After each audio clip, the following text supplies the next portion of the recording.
இருக்கும். மிஸ்டேக்கா பண்ணிருப்பாரு. சோ அந்த சிச்சுவேஷன் பார்த்தீங்கன்னா இந்த கான்ட்ராக்ட் வந்து ஒரு வேலிடான கான்ட்ராக்ட் தான். இதுக்கு வந்து நம்ம கேஸ்ல பாக்கணும்னா இது வந்து ஃபேமஸான லேண்ட்மார்க் கேஸ் இந்தியாவில் நடந்துச்சு. பேர்லெஸ் ஷிப் கேஸ் நம்ம சொல்லுவாங்க. ஒரிஜினல் நேம் என்னன்னு பாத்தீங்கன்னா ராஃபல்ஸ் வெர்சஸ் ரிச்சர்ட் ஹவுஸ். இது வந்து 1864 நடந்த கேஸ். என்ன ஆகுதுன்னு பாத்தீங்கன்னா ஃபேக்ட்ஸ் ஆஃப் த கேஸ், ராஃபல்ஸ்ன்றவர் வந்து காட்டன் வந்து சேல் பண்றதா கான்ட்ராக்ட் போடுவாரு பையர் கிட்ட. யாருன்னா ரிச்சர்ட் ஹவுஸ். ஸோ பாம்பேல வந்து பேர்லெஸ் அப்படின்ற ஷிப்ல வந்து அது புறப்பட்டு உங்களுக்கு வரும் அப்படின்வாங்க. ஸோ செல்லர் வந்து டிசம்பர்ல இருந்து அனுப்புவாரு.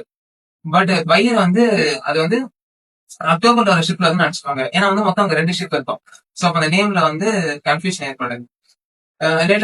லேட்டர் ரிசீவ் ஆனதால ஸோ பையர் வந்து இந்த குட்ஸே வேணாம்னு சொல்லி ரெஃப்யூஸ் பண்றாரு. ஸோ கோர்ட்ல வந்து கேஸ் போடுறாங்க. ஸோ அப்ப இஷ்யூஸ் என்னன்னு பாத்தீங்கன்னா, ஃபர்ஸ்ட்லி வந்து இந்த பார்ட்டிஸ்க்கு இடையே வந்து கன்சென்ட் இருக்கா, செகண்ட்லி பாத்தீங்கன்னா இந்த கான்ட்ராக்ட் வந்து என்ஃபோர்ஸ் பண்ண முடியுமா. ஸோ ஜட்மெண்ட் என்ன ஆகுதுன்னு பாத்தீங்கன்னா கன்சென்சஸ் ஆடம் நம்ம section 10 of Indian contract act 87 பார்த்திருப்போம். 2 பேரும் வந்து மீட்டிங் ஆஃப் த மைண்ட்ஸிங் கிடையாது, ஆனா வந்து இந்த கான்ட்ராக்ட் வந்து என்ஃபோர்ஸ் பண்ண முடியாது அப்படின்னு சொல்லிட்டு கோர்ட்ல கிரியேட் பண்ணிக்கிறாங்க. இது வந்து ஒரு வைல்ட் கான்ட்ராக்ட். ஸோ இது பாத்தீங்கன்னா வந்து section 20 of the Indian contract act bilateral mistake வருது. தேங்க்யூ.